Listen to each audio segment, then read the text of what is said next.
on, guys, and welcome to Nerd Night News. And let's get into our first story, where we're starting off with Sony. Sony says Microsoft deal for Activision would have major negative implications for gamers. Yes, Sony's still banging on this drum. We've heard it over and over again from Jim Ryan now, and from other Sony spokespersons. But in another statement to another press company, a spokesperson for Sony said it welcomes the announcement of further scrutiny by the UK government into Microsoft's deal. The company says, should Microsoft be allowed to buy Activision Blizzard, the deal would have major negative implications for gamers in the future of the gaming industry. Which is nonsense. Sony just doesn't want Microsoft and the Xbox division to get bigger. That's what it all comes down to. And they've been trying to keep gaming for a long time now with exclusives and stuff. And Microsoft's obviously changed its approach to that, where they don't have exclusives anymore. Whatever platforms their games are on, it is day one on Games Pass. I should preface that. Xbox X and Series S and PC are day one Games Pass. And I presume that also with the new Samsung TVs, because they've just released as well, they have the Xbox gaming app, and that uses Games Pass as well. So I'm presuming that all the stuff is going to be day one there as well, which is good for people if you've got new Samsung TVs that have that built in. Sony added, we want to guarantee PlayStation gamers continue to have the highest quality gaming experience, and we appreciate the CMA's focus on protecting gamers. A spokesperson for Microsoft, meanwhile, referenced how a lot of discussion and debate has centered around Activision's Call of Duty series. Microsoft has pledged to keep Call of Duty on PlayStation for years to come, and it makes zero sense from a Microsoft perspective to remove Call of Duty from PlayStation given its market-leading console position, Microsoft said. Which is a fair point from Microsoft. And this is the drum that Sony keeps banging on, is that, oh, well, they're taking the games away, they're taking your games away, and they're trying to rile up all the console ponies, fanboys of Sony, and it's really, really annoying. And this is why I stopped playing on PlayStation. I honestly stopped playing on PlayStation because of how toxic the community was getting, and just Sony's management of how they run the PlayStation store and how everything's so closed off, and it's frustrating. And yeah, that's a whole different story of its own. Anyway, early in September, the CMA said it would launch an extended investigation into the Microsoft Activision Blizzard deal if Microsoft did not provide evidence to assuage the CMA's anti-competitive concerns within 5 business days. That time came and went, and now the CMA is conducting a more rigorous probe, because why wouldn't they? That's what they're going to do. The CMA said it is concerned that Microsoft's proposal to buy Activision Blizzard has substantially lessened competition for sales of games consoles, subscription services, and cloud gaming networks. Which is ironic, given Sony's stance on exclusives. And while Microsoft is guaranteeing that what they will acquire will still be available on other platforms. But yeah, here we go. Now that CMA's investigation has reached phase 2, an independent panel of experts will look into the concerns and help make a decision about whether or not the deal should be approved. Microsoft Gaming CEO Phil Spencer says the buyout of Activision Blizzard is not about limiting who can play its games and use its services. He's claimed it's about growing. And this is the point that made the most sense out of the entire argument, and of why Microsoft would actually want Activision Blizzard. Spencer pointed out that consoles are not the only way that people play games. He went on to mention that mobile is the biggest and fastest growing segment of gaming, which is why Microsoft is pushing so hard to buy Activision Blizzard and acquire its Candy Crush division. Along with that, we have obviously also recently heard that Call of Duty Warzone Mobile is coming out as well. Obviously another mobile game, and that's going to be big as well. So it's very clear to understand.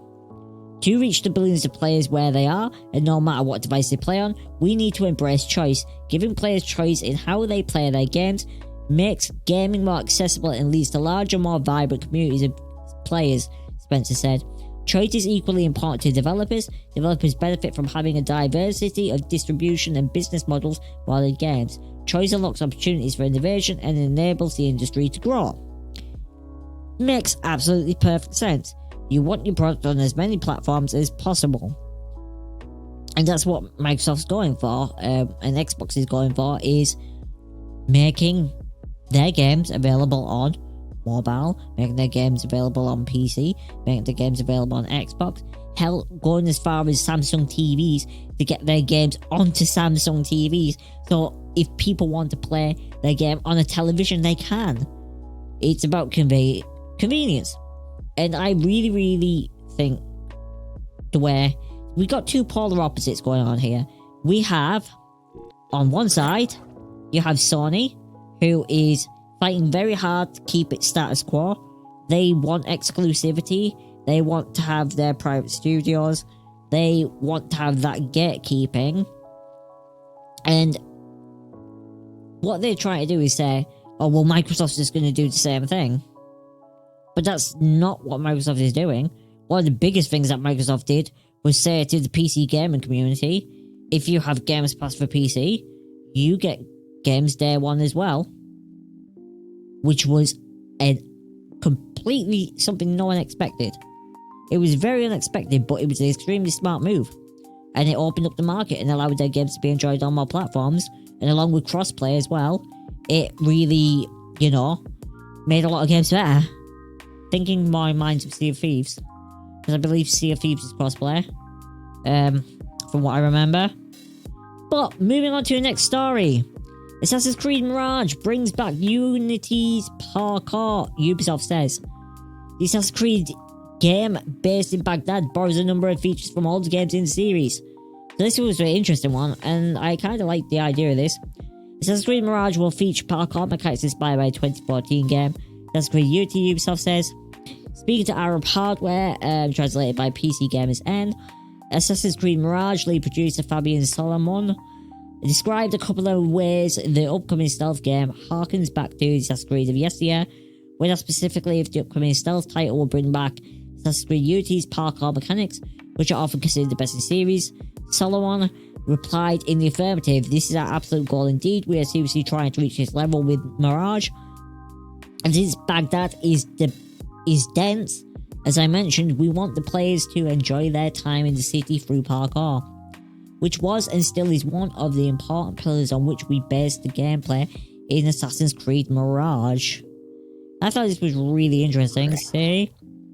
So yeah, Assassin's Creed Mirage has been described as a return to the series' roots, so it's no surprise to hear it borrows from all the games of the series. As such, Solomon said it'll see a return of assassination contracts, which is cool, as apparently they were in Valhalla. I didn't play Valhalla, by the way.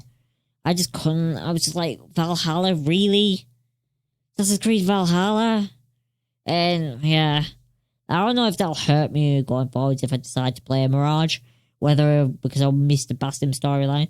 I just watch a playthrough of it on YouTube or something, rather than having to play the game if I don't want to. The more linear stealthy Assassin's Creed game will launch sometime in 2023. It takes place in the busy streets of 9th century Baghdad, with a comparatively linear story starring Assassin's Creed Valhalla's Basim. And just in case you're wondering how in the name Ragnarok here, oh yeah, because there's a bunch of games. But Ubisoft has confirmed that Assassin's Creed Mirage will only take around 15 to 20 hours to beat. Which is a bit weird, because that does not seem that long for a game. 15 to 20 hours really does not seem that long of a time for a game, to be like, you gotta play this game, it's 15 to 20 hours? I mean, Assassin's Creed's a pretty big franchise, and I think most of the other games that I played, they took me longer than 15, 20 hours. I mean, I do a lot of messing about with Assassin's Creed. I think everyone does. Where you just fight guards or just do stupid things or deliberately assassinate people just because you can. Right?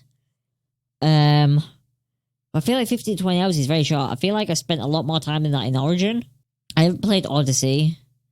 I have played the original series and Black Flag. I feel like I put more time than 15 to 20 hours in those games. Odyssey's on Game Pass, by the way, as well. So that's something worth checking out if you want to play it. It's on Games Pass right now on PC. But moving on. This one comes from IGN. Tekken 8 officially revealed. A flashy trailer gives our first look at the new fighting game. Tekken 8 has officially been revealed after a tease last month. The car announced that Sony's most recent state of play. An in-game engine trailer showed a few of its fighters in a heated battle in the rain. While it was only announced for PlayStation 5 during the event, it has since been confirmed that it's coming to Xbox Series XS and PC through Steam as well, which is exciting news. While the trailer may look like a pre-rendered cinematic, a post on the PlayStation blog from the game director Katsuhiro Harada explains that it is actually showcasing footage rendered in real time on PlayStation 5. Now this doesn't mean that it's gameplay. He does explain it. It's not direct gameplay, but Harada says the clip was actually taken directly from a work-in-progress version of Tekken 8 Story Mode. The Tekken series has always been known for the dramatic pre-rendered movies from its story mode. Harada says, going on to explain the dynamic waves and tornadoes in the background would be actual effects used in stages during fights in the game. Yeah, and this new Tekken project was only really teased last month at EVO. It's interesting to see that this is where it's going and what's happening with, you know, the game, and that's how it's coming out. And I am very excited for a new Tekken game. I have not played Tekken in a long time, and I think I'll probably end up playing Tekken 8. And yeah, it just looks very fluid. I am quite surprised by it, the way things look. This is a pre-rendered scene, obviously, so we need to see actual gameplay, full gameplay to see what it's like. But yeah, awesome. I'm excited for a new Tekken game. It should be a lot of fun. But anyways, let's move on to the final story of the day, which comes from Games Informer, which is about Ubisoft. Ubisoft's big AAA games will be $70 according to CEO Yves Guillemot. Yep, that means that they are upping the game's price to $70. So following the launch of PlayStation 5 and Xbox X Series XS, multiple video game publishers bumped up the price of new-gen games on some of their new-gen versions on some of their games, which wasn't all entirely just the publishers. One part of it was Sony bumped up the prices between platform versions, which was bloody annoying for people. And other companies did sort of just kind of go, well, if it's $10 more anyway, we might as well just charge $10 more everywhere and make everyone pay. And yeah, that's unsurprising. Anyone who's a gamer is not surprised by that one. But they have said that after resisting it, the CEO has finally confirmed in an exclusive interview to Axios that he is making $70 the standard price for bigger AAA experiences published by the company. We already know that the new gen version of Ubisoft's long-in-development pirate game, Skull and Bones, would retail for $70, but now it appears that that is going to be the start of standard pricing. In an interview with Axios, Guillemot stated that some of the games will come out at the same price as the competition. The big AAA games will come out at $70. And whilst all that's confirmed, it does look that Assassin's Creed Mirage is currently being listed on retailer websites for $50.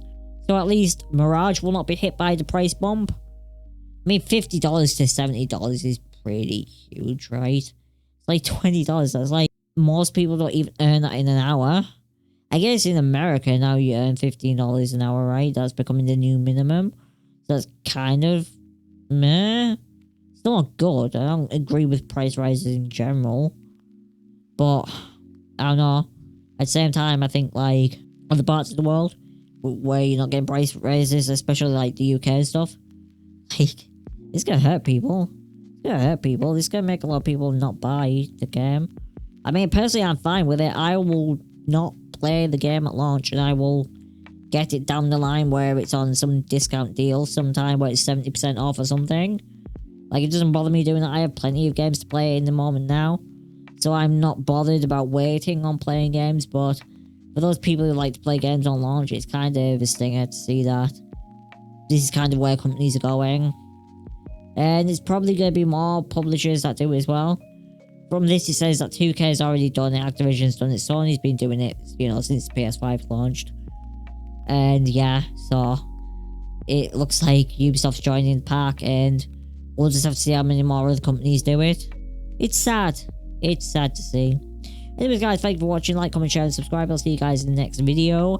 Peace out. Take care. I hope you all have a great weekend.